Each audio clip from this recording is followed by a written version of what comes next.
Welcome to Tales from the Waystone, a Kingkiller Chronicle reread podcast. We are your hosts, Will and Phoenix. Let's get into it.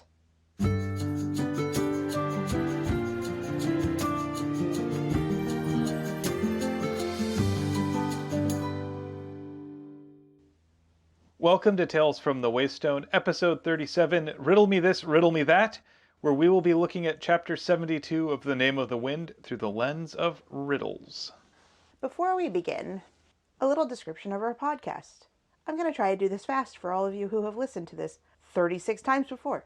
Anyway, each week we will be examining a section of the book, The Name of the Wind, through a chosen lens and figuring out what we can take from the text to apply to our real lives. We will also take some time to explore models of practical wisdom from the text with an Aristotelian phronimos of the week. After that, we will expand our understanding of our own world with an interesting fact, and finally wrap things up with 7 words from the book and 7 words from our own lives. Wow, and you weren't even under threat of raspberries there. Hope you didn't get all of your fast talking out of the way because it's your turn for the recap this week. But first, some disclaimers. First of all, as always, we are in no way affiliated with Patrick Rothfuss or his publisher, Daw Books. Though, as always, we're not opposed to it if that should change.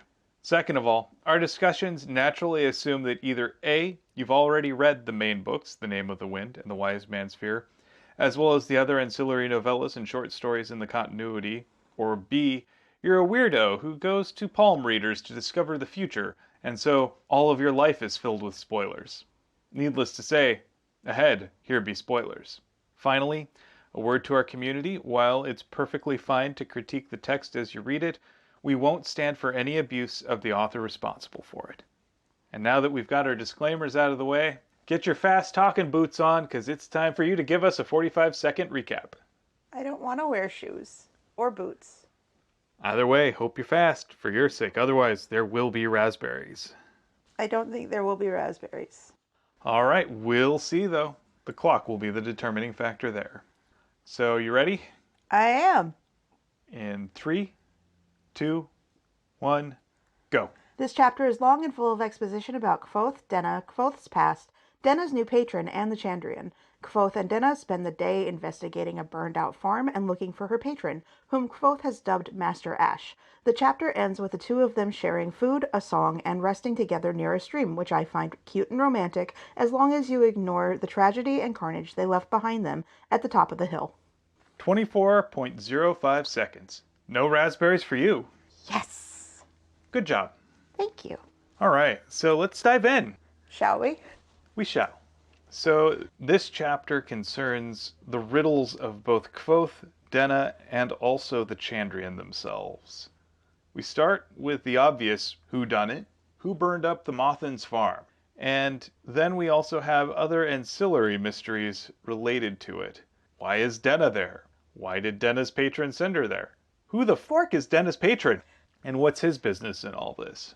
And then there is that ever-present riddle about Kvothe's motivations. Namely, why does he care about all this? So we kick things off with the barman in Traben trying to shake Kvothe down for the cost of care for Denna, which, I mean, that's pretty shady.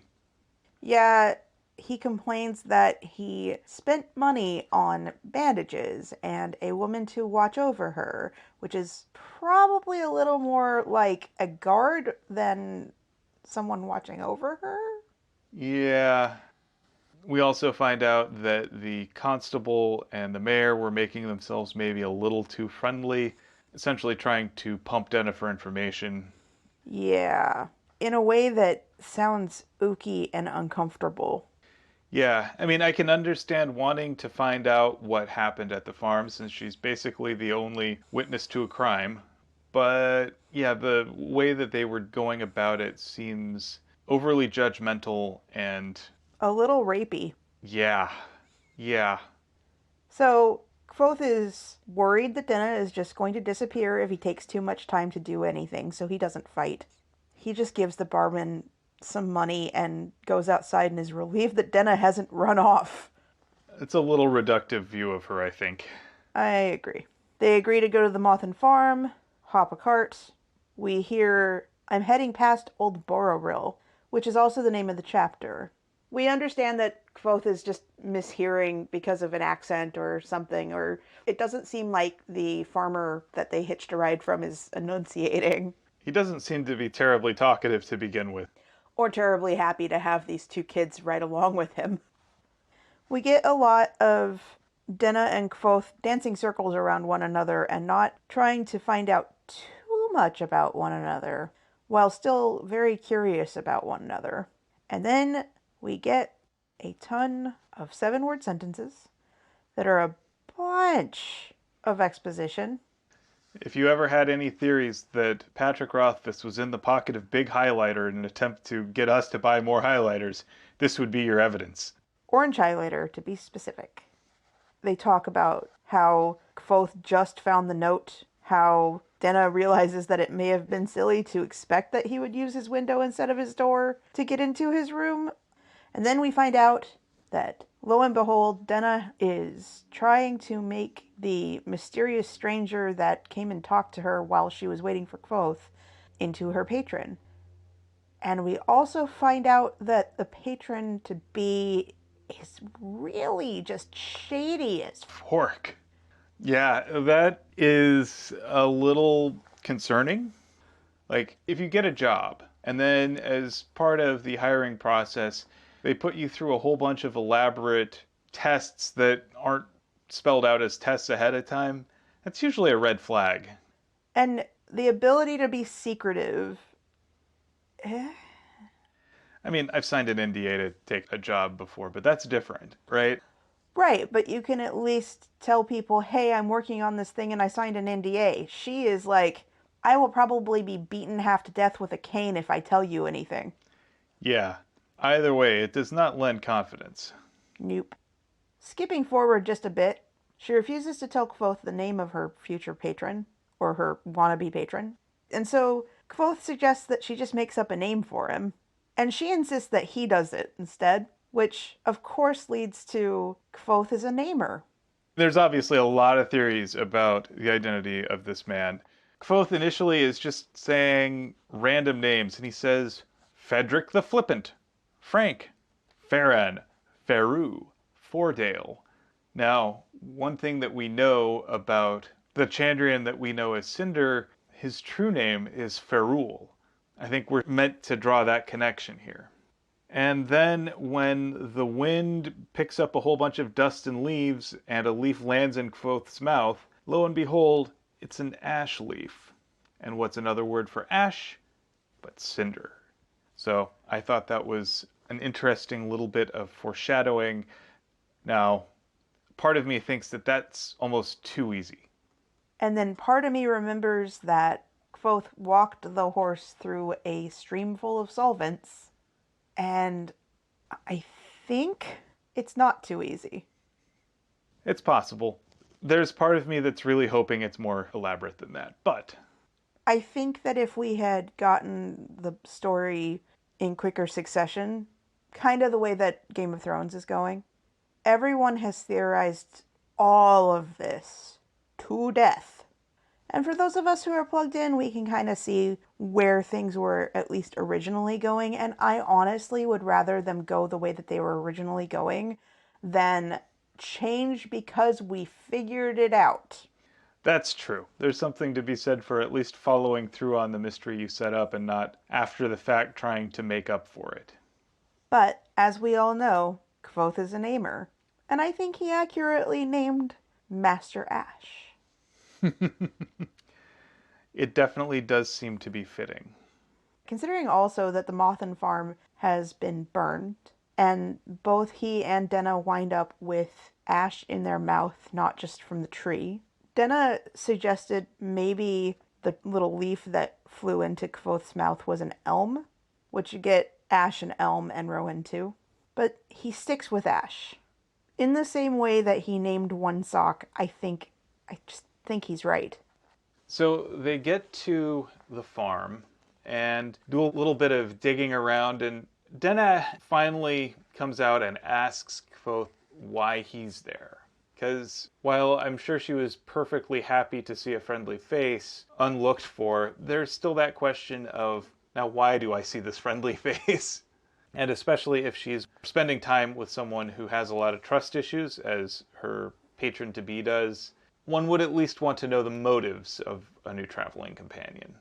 One thing that was really interesting to me is this is where we see Kvothe really confronting some of the trauma that he's dealt with in his life. And so I have some compassion here, even as he can't bring himself to actually reveal why he cares about the Chandrian. His first instinct is to lie about it. And he immediately congratulates himself for what he thinks is a pretty good lie, because of course he does. And Denna, to her credit, immediately recognizes it for the horse hockey that it is. Actually calls it horse shirt.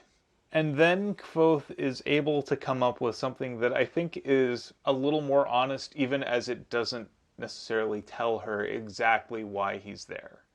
He says, I don't want to lie to you about why I'm here, but I worry what you might think if I tell you the truth.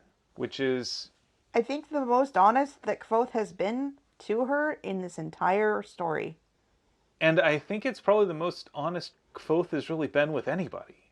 This is him, if not actually talking about his wound, at least showing where that negative space in him exists. That takes courage.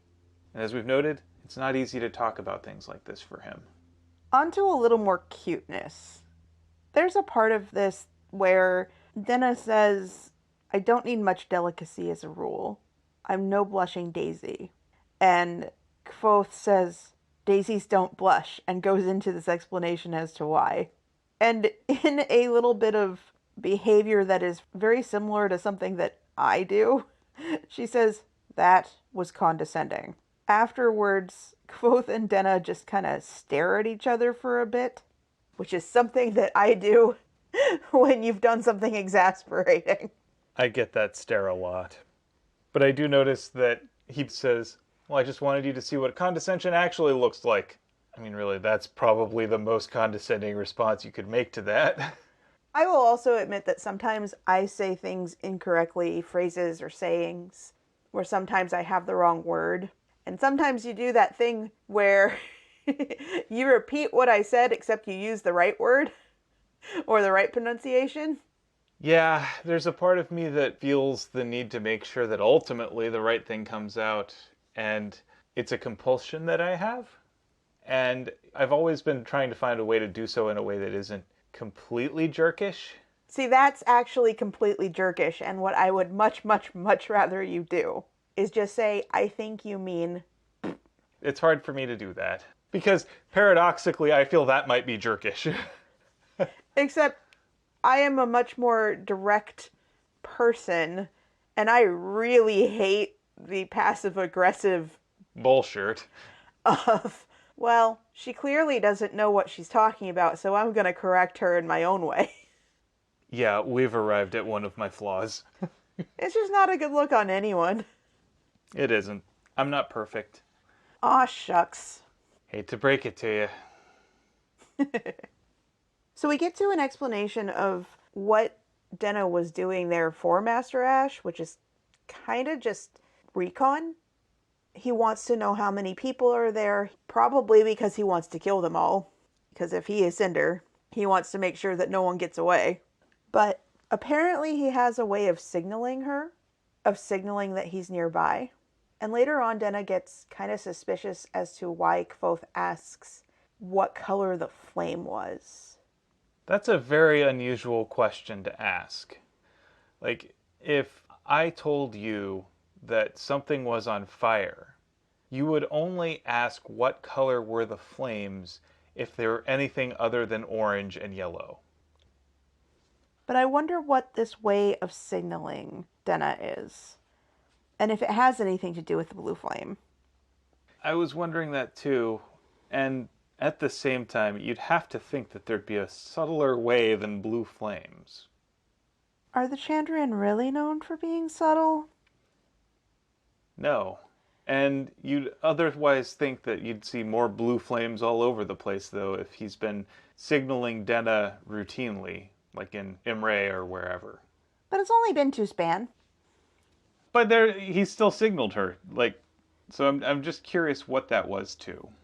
And that's a really vague way to put it. Normally, people would say, he does this to signal me.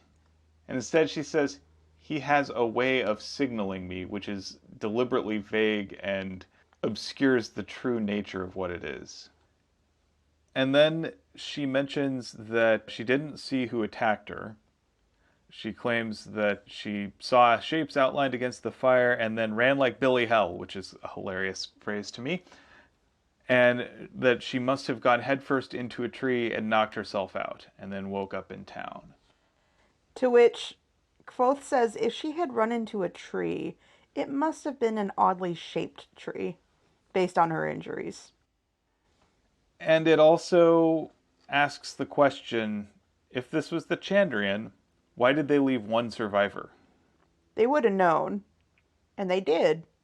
They left a survivor that won't talk.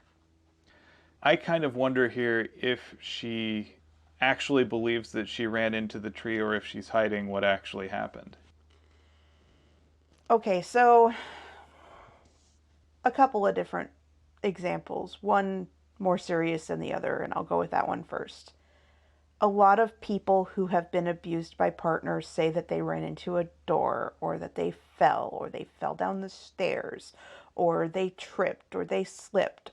Somebody told them to say that they slipped.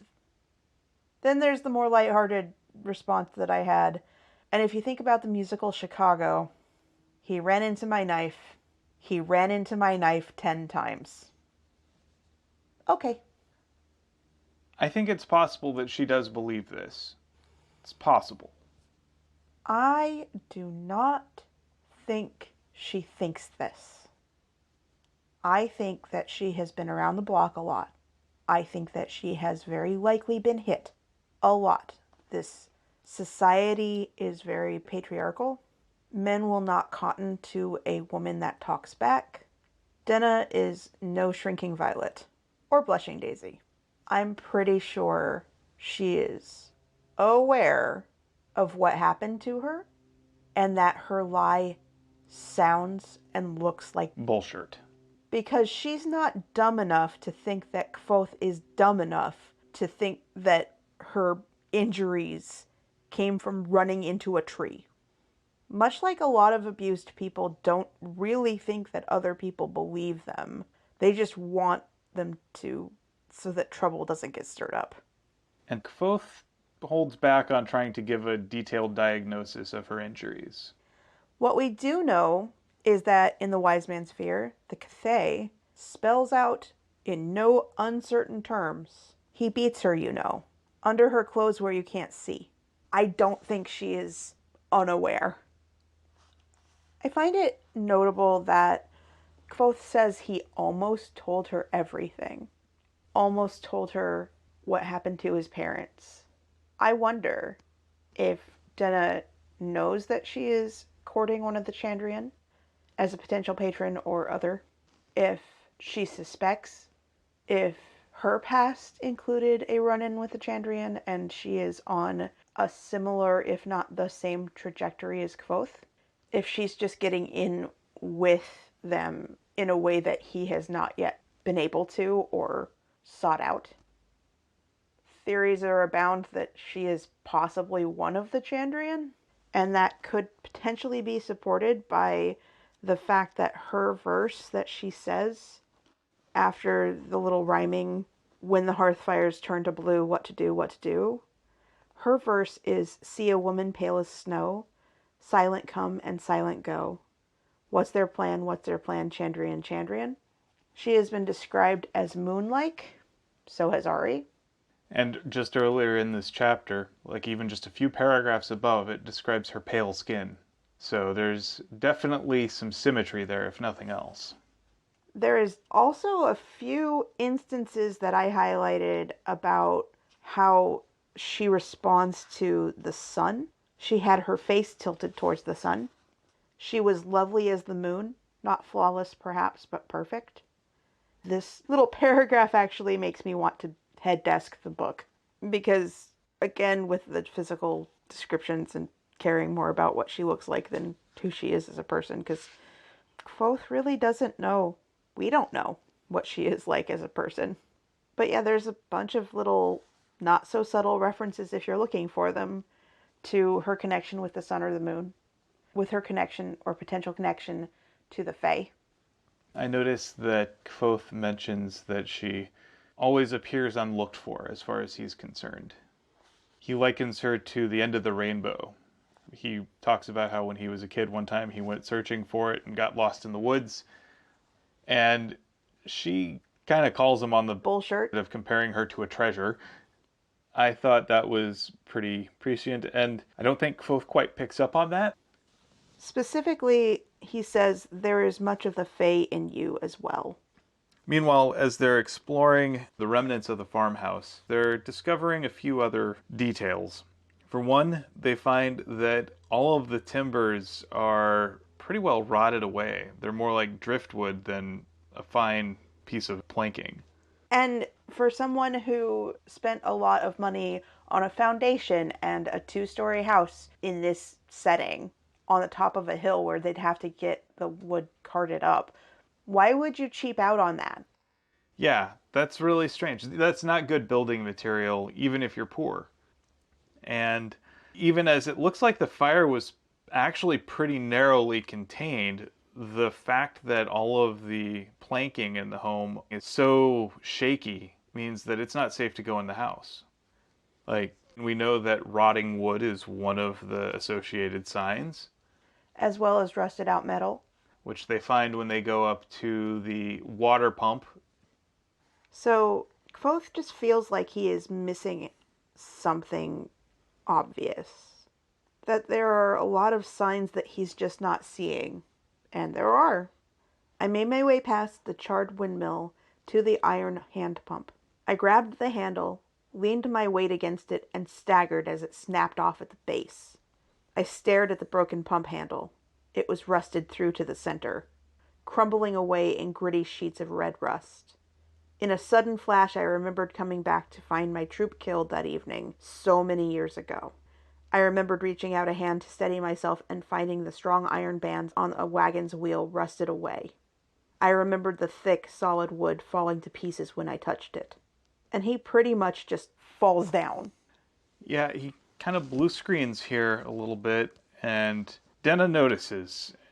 You can tell that she's concerned for him, and she thinks that he maybe knows more than he's letting on, which he does.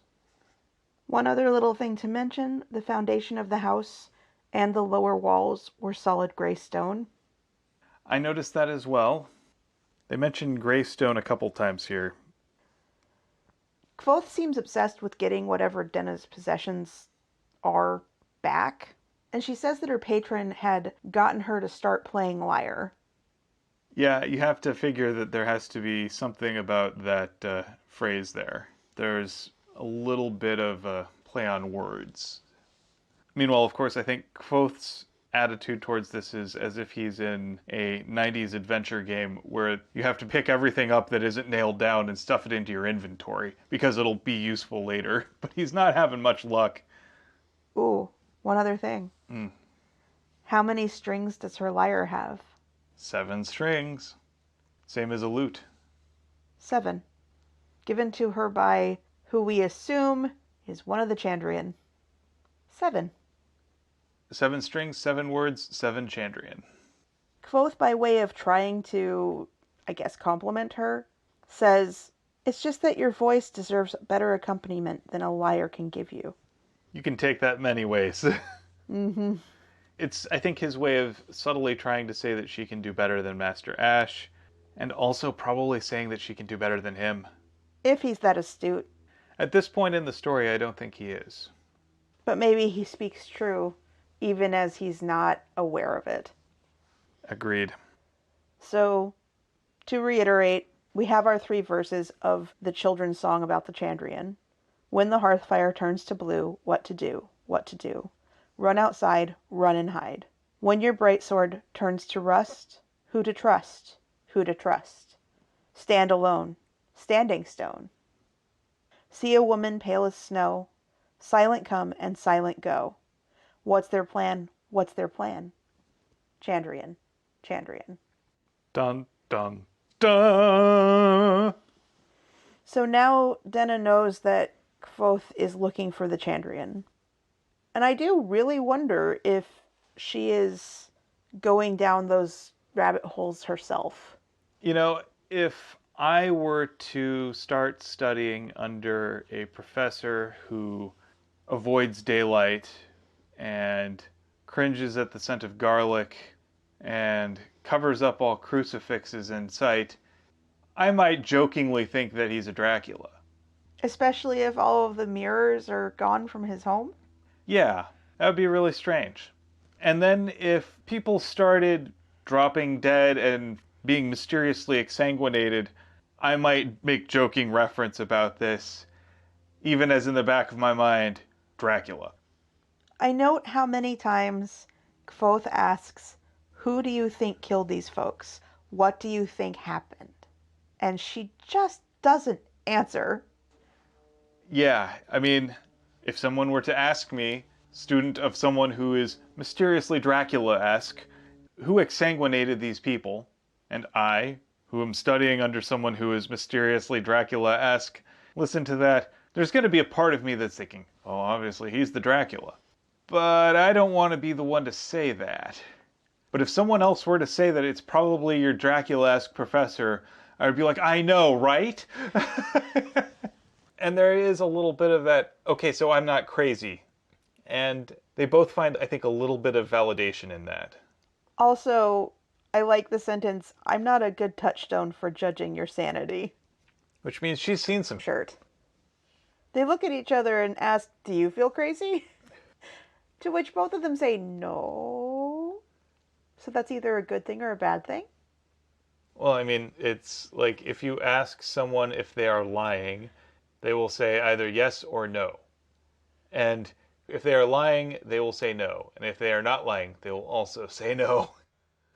This is getting dangerously close to a reference to The Labyrinth, which I know you are not doing, for you hate that movie. Correct. Because you hate whimsy. I do. You hate the never-ending story. Yep. You basically want to Sure. shit on my childhood. No. I just don't like those movies. They continue on, try to find any possible signs of said Master Ash somewhere nearby that Denna assumes has to be nearby. She doesn't want him to be dead. I don't know why. He seems to have something of value to offer her. What it is, we do not know. We can also tell that their efforts at tracking are kind of half-hearted. Yeah. I mean, both just is like, I remember a few things about woodcraft. We're just going to kind of faff around in the woods here for a bit, and then we get tired. That's pretty much what happened. Another one of those interesting questions. Was there any similarity between this wedding party and my troupe? Someone's parents have been singing entirely the wrong sort of songs. And we actually know from having read this before that one of the wedding gifts was a form of pottery, I can't remember exactly what, that has hieroglyphics almost depicting the Chandrian in some form or fashion. Getting just a little too close to the real part of that story.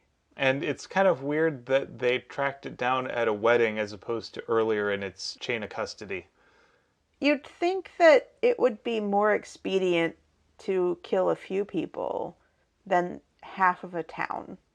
Yeah, like a few accidental deaths here and there, that wouldn't necessarily raise suspicions, but a giant blue flame explosion? Now, it could be explained away by the fact that it took multiple instances of talking about this thing before it got the attention of the Chandrian. That's possible. But they're not known for doing things sensically or efficiently. No, they want you to leave them alone. They can't get you to leave them alone if they are subtle. They want what every IT person wants, to be left alone. They're just sitting there trying to watch videos on YouTube and shoot the breeze, and instead someone keeps calling them. And breaking their computers. And so then Kvothe does ask what songs Denna sang, and her answers are Penny Whistle, Come Wash in the River, Copper Bottom Pot, and Aunt Emmy's Tub, which I kind of want to hear now. I know. We have to have the series. I want the series. I want Lin-Manuel Miranda to write all of these songs. He was supposed to. I want it to happen. Damn it. In the words of the philosopher Jagger, you can't always get what you want. But if you try sometimes, you'll find you get what you need. Thank you, Mick. Anywho, I think the best part of that is at a wedding? I mean, it's like if someone requested Closer by Nine Inch Nails at a wedding. Actually, I'm going to say that it's probably less like that and more like if someone asked for a song that was full of innuendo. Because let's be very, very, very clear. Closer, there is no innuendo. Okay, it'd be like if someone requested Milkshake. My milkshake brings all the boys to the yard, etc. Uh-huh. I knew what you were talking about. Don't look at me like I'm crazy. You're not crazy. Although you are with me, so... I might be out of touch, but I am not crazy. So they give up on trying to find Master Ash and go hang out at the creek, which is probably more enjoyable. I find it interesting that Kvothe mentions the storybook clues we hope to find once again failed to show themselves.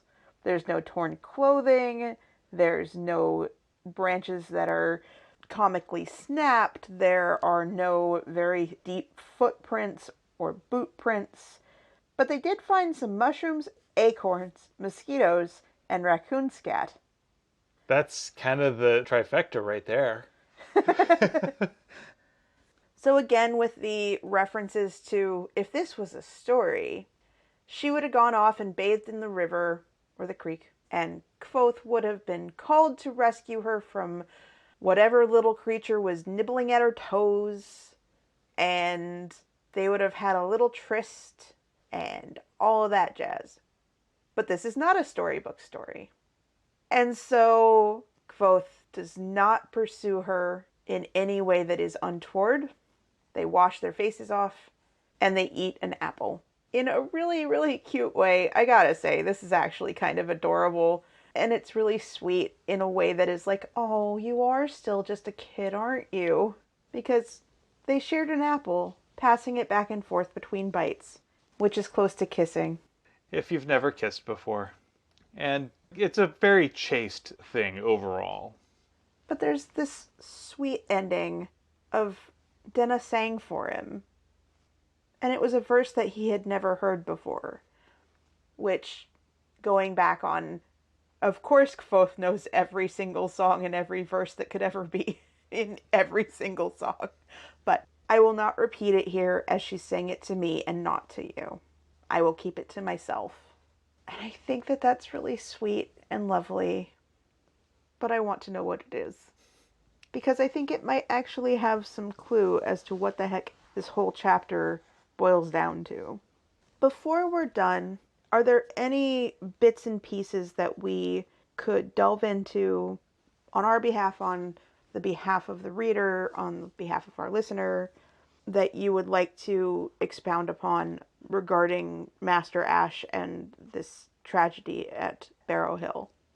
So, my other theory is that Master Ash is related to the Aemir. The Aemir sort of fulfill this role of if the Chandrian are the big bad, the Aemir are the big good. And the thing about big good types is, while they may be good with the capital G, oftentimes they are not with the little g. They can be just as abusive and manipulative and destructive as the so-called bad guys in a story, but they just happen to believe that they're doing it for the greater benefit. And that's another possibility. And it also speaks to the fact that, heck, maybe even Cinder himself is someone who infiltrated the Chandrian on behalf of the Aemir. One doesn't know. There's a whole bunch of weird things that could happen there. My opinion on the Amir is that they may see themselves as good guys or people working for the greater good, but you don't want to run into them in any way. Kind of like the church in the Crusades. Yeah, the Knights Templar specifically. That's the organization that comes most to mind. You may have, they may sometimes show up as heroes in some stories, but for a lot of them, they're really not. And as I say, they believe they're doing it for the greater good.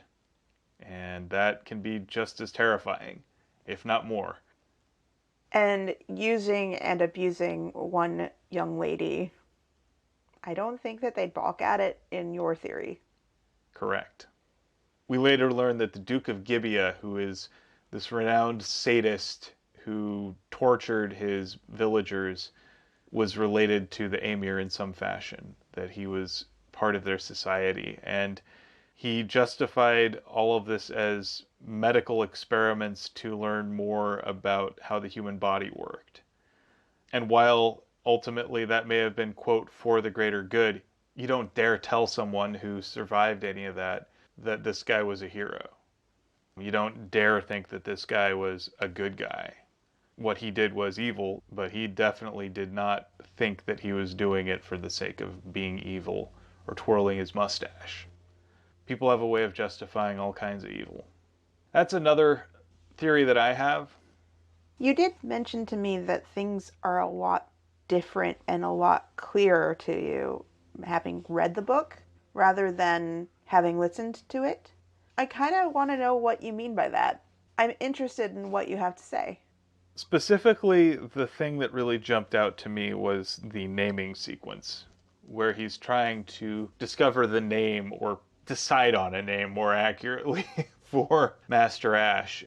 In all of the instances where Kvothe has done some manner of naming, it's always about letting go of this conscious mind, this waking mind, and embracing the sleeping mind that perceives things as they are.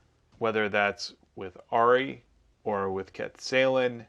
And we see that here as well, where his mind just kind of wanders a little bit and he lets it do that. And he kind of just plays with it. He's not trying to inflict sense upon it.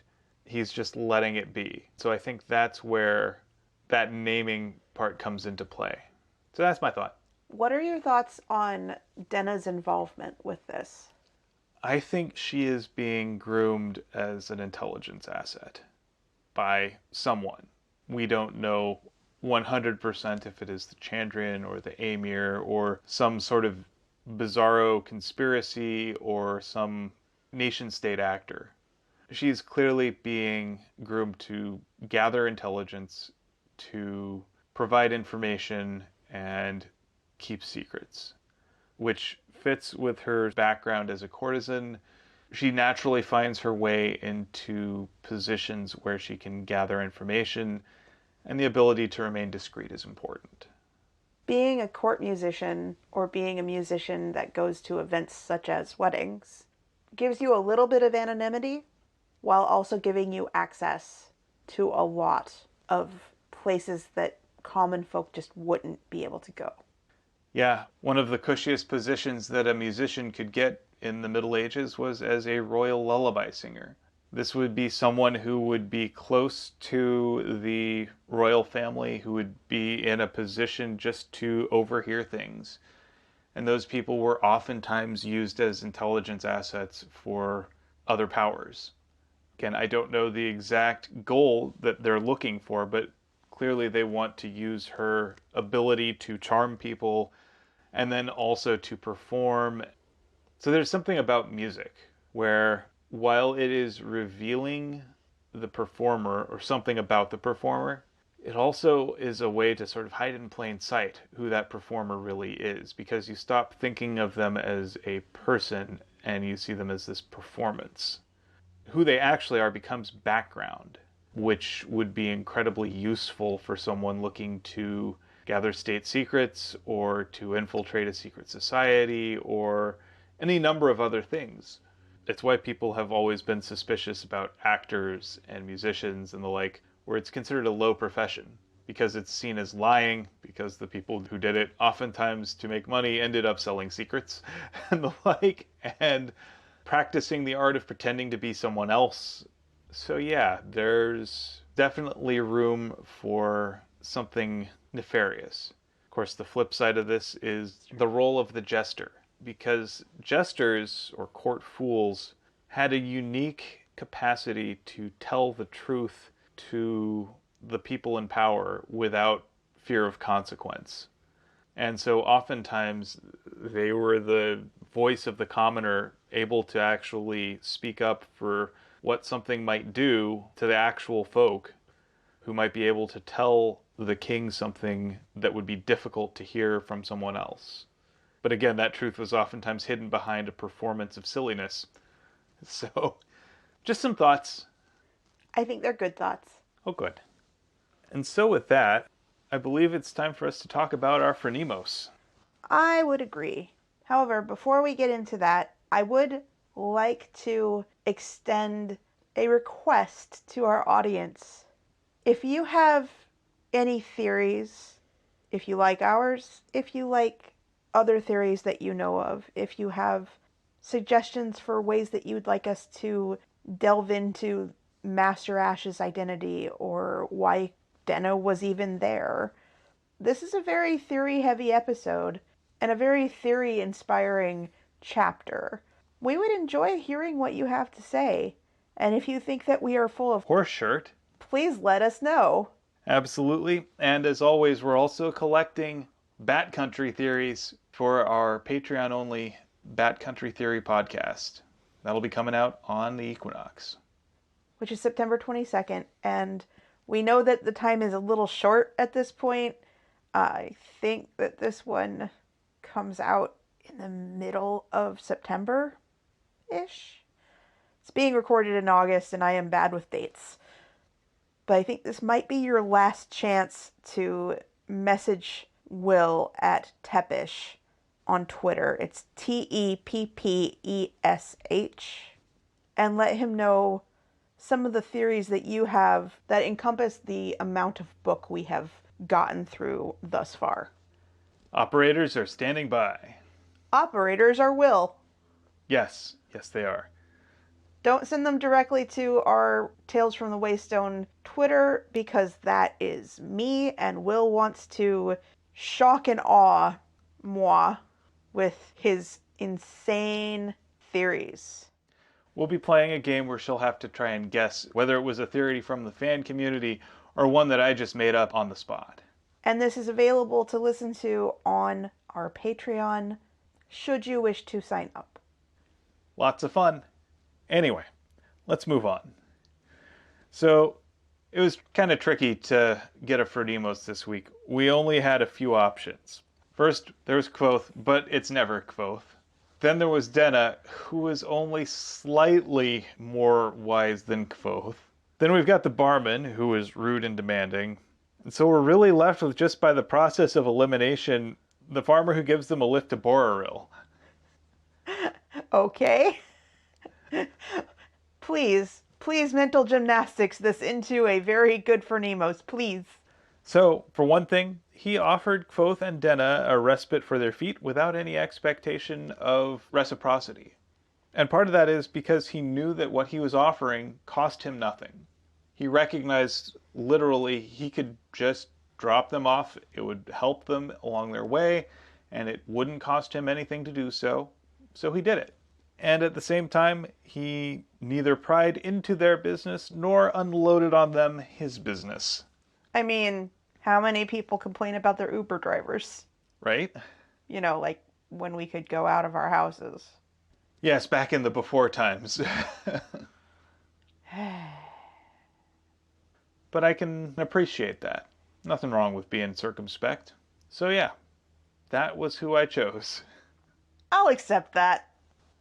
All right, and it is your turn for an interesting fact this week. It is. So at the beginning of this chapter, Kvothe mentions that Denna makes a beeline to the door. And that kind of got me wondering, what are the origins of that term? So as it turns out, according to the Oxford English Dictionary, the noun beeline does not refer to the zigzag patterns of bees that they take from flower to flower, but rather a straight line between 2 points on the Earth's surface, such as a bee was supposed to instinctively take in returning to its hive. Simple enough. So, researchers have confirmed through observation that bees do tend to go in a straight line back to their hives when they've got nectar to bring home. But the researchers were stumped as to how the bees knew so accurately where home was. There are debates about whether they navigated by the sun, or if they have a mental map, maybe electromagnetics, or some other method. Current research does tend to support the mental map theory best, and to support their theory, or to test their theory, a lot of researchers, I guess, have anesthetized bees so that they become disoriented and can't actually navigate by things like electromagnetics or the sun. And they still go home. Poor little bees. And they have little to no difficulty in doing it. Interesting. There's also a competing theory about the etymology of said beeline noun, saying that it's the bees going from their hive to their food source. However, researchers believe that the reason that the bees can go directly to their food source is because other bees who come home have told them where to go. So, you have managed to bridge both etymology and entomology into a single fact. And I found that charming. Thank you. So yes, I'll give it to you this time. Even though it was a little bit late. No raspberries for you. Aren't you happy? Quite. Excellent. And with that, it's time for us to share our 7 words. This week I've got 7 words from the book. You have plenty to choose from. Oh, I am spoiled for choice. Like you, I was just going through it like crazy, and it was literally just like you could put your finger down anywhere on any given page and find a 7-word sentence if you looked for it. So here's what I've been able to find. Just a small sampling of the ones I found. I'm sure there are many more. When did you leave it for me? I just haven't used the window lately. Silly of me to assume you would. How do you know he's a gentleman? Just make up a name for him. You don't need to go over there. He has a way of signaling me. The university does that sort of thing? You eat the core of your apple. Looks like I'm destined to be loveless. This is more like driftwood than timber. That's something you don't see every day. Your patron's body might be up there. There's a lot of ground to cover. Hidden, valuable, much sought, and seldom found. You're never where I look for you. You appear all unexpected, like a rainbow. I'm out of sorts all the time. It gives us a place to start. Maybe later I'll sing for my supper. I could really do with a drink. And the one I ultimately chose, there you go with 7 words again. Which I will note is surrounded. It's right smack in the middle of 2 other 7-word sentences. Looks like I'm destined to be loveless, and you do realize you always do that. Yeah, there's a lot of that. Then I got closer and smelled smoke. Now you're just being flippant. Try again. Yeah. So you can see my challenge. Yes, I can. Half a loaf is better than none, which is still one of my favorites. The farmer spoke up, breaking my reverie. It was nice just being near her. Oh my goodness. My memory was real. I wasn't crazy. Right? There's much of the Fae in you. Denna led the way through the woods. Yeah, like I say, spoiled for choice. And on that, what's your 7 words from life? Actually, I want to talk a little bit about why you chose There You Go with 7 words again. Because I'm a sucker for meta commentary. Yep. And I think Denna enjoys a little bit of that. Like when she finds out that Kvothe is always thinking about 7 words to make someone fall in love, she kind of plays with that. And I would counter. I don't think he's thinking that. I just think he does it. Kind of the way he names people. when he brought that up to her, I think she took it as a challenge and as a way to just be silly. I think she did it just to poke at him a little bit, and she enjoys it. She enjoys the challenge. I think she likes the wordplay. She's also quite good at hearing the cadence of what 7 words sounds like. Something that I am not as good at, because you have said things that you later go, and that was 7 words. And I'm like, uh-huh. Right. Yeah, that. Mm-hmm. Yep. Anyway, now it's my turn. Yes. And as is so often the case, my 7 words actually come from something you said this morning. While this is true, it's not helpful. You've actually said this a few times this week. If I point something out to you where you're like, okay, I get it, you're right, doesn't help. But yes, you said that to me this morning. I don't know why you said it this morning. I don't know what I did to elicit that, but I found it very funny. I'm glad you enjoyed it. I did. And on that note, since I don't think we have much more to say about that, I would like to thank our audience for listening to us. And I would like to thank you for potting with me. Thank you for potting with me. Join us next week on Tales from the Waystone as we discuss chapters 73 and 74 of The Name of the Wind through the lens of legendary accretion. We would like to extend a huge thank you to our friend Shawnee Jang for our theme music.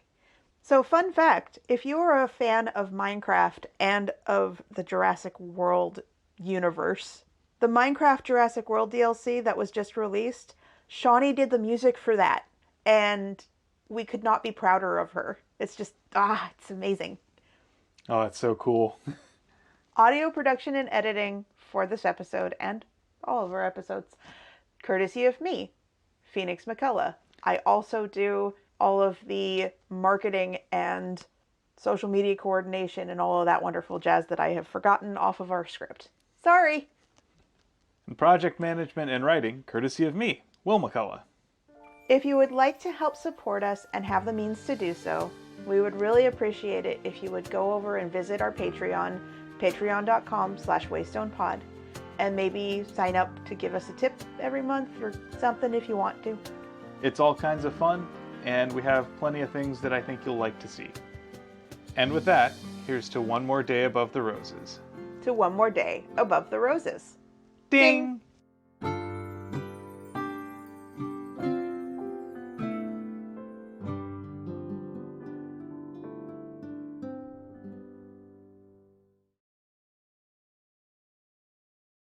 This is not a thing we do right now. Oh, I was like, did I say something wrong? No, you're doing something wrong. Why are you doing this? I don't know. We don't ding until the end, and this is not the end. This is not the end, Bear. What fork? What fork? This is not the end, Bear. Fork. Fork. What fork? What fork?